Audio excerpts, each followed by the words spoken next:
Okay, it's Charlie Bones for NTS. Great The privilege. the one and only. Raekwon. What up, bro? Nice to see you. I wanted to start with your flow. It's one of the greats to ever do it. One of the most recognizable voices. It just felt like you came out of nowhere fully formed. I mean, the early days of Wu-Tang, RZA had the Grave Diggers. There was side projects, and I was wondering where you got started, who your influences were, where you developed that flow.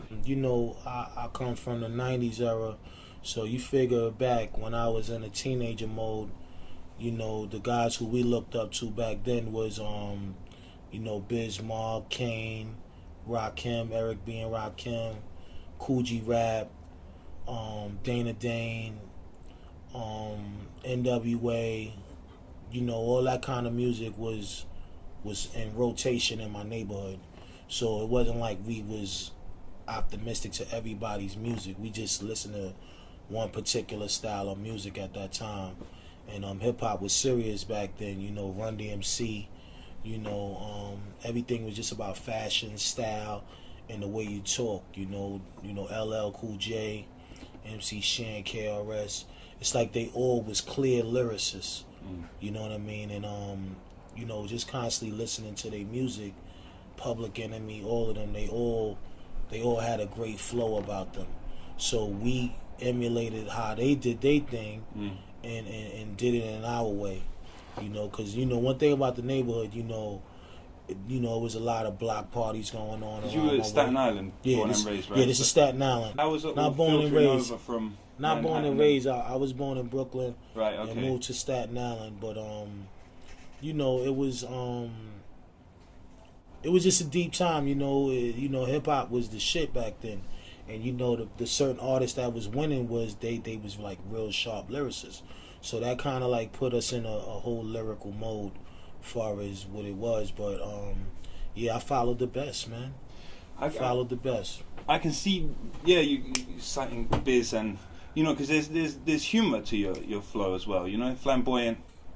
I like that because we want that. You said it right. You know what I mean. But it's deadly serious. It's humor. At the same time. It's humor, but it's reality. Yeah. Humor. It's like it comes in when it needs to come in. You know what I mean. That's one thing about us. We want to make people laugh with our music as well. As well as take you on a journey with lyrics and all of that. But it's just reality hip hop for us, though. And your flow is quite abstract as well, right? How much do you think that you have to be kind of straight, like someone like Rakim or whatever, is very readable, is very literal, you know what I mean? Whereas yours, you're kind of taking little pieces from everywhere, and it's a kind of, is that how you see it? That's how I perceive it. Yeah, it's my style, you know what I mean? And people are going to adapt to what they feel they could understand, and people going to want to learn from it. Like me, I always want you to still learn. So I drop a little bit of jewels. I'm filled with everything. I'm filled with fun. I'm filled with deepness. I'm filled with slang. I'm filled with metaphors, and I mush all that up into one fucking turkey burger for you and just fucking make you eat that. You know what I mean? And it tastes good though. But if you really sit down and you dissect them, it's one thing for people to think, okay, Ray's all over the place, but sit down and write it out. Yeah, for sure. And then read it while I'm saying it. Do it together, and then you'll see how much it makes sense.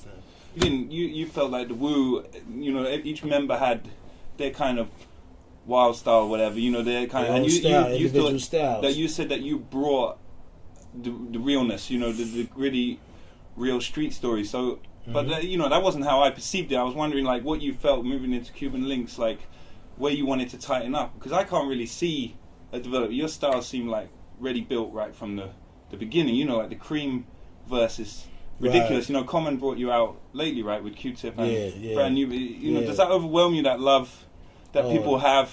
Man, does it catch you off guard every now and then? Definitely. Like, my God. Definitely. I mean, because it's like, now when you're talking about some of the greats that did it before us and who inspired us, it's like I'm always a fan. I don't give a fuck. It's like I've been around celebrities that I was so much of a fan, I couldn't even talk to them. Yeah. You know what I mean? Mention a few that you really... I mean, a celebrity like Stevie Wonder. You know, even though he couldn't see me, I still ain't want to be seen by him though.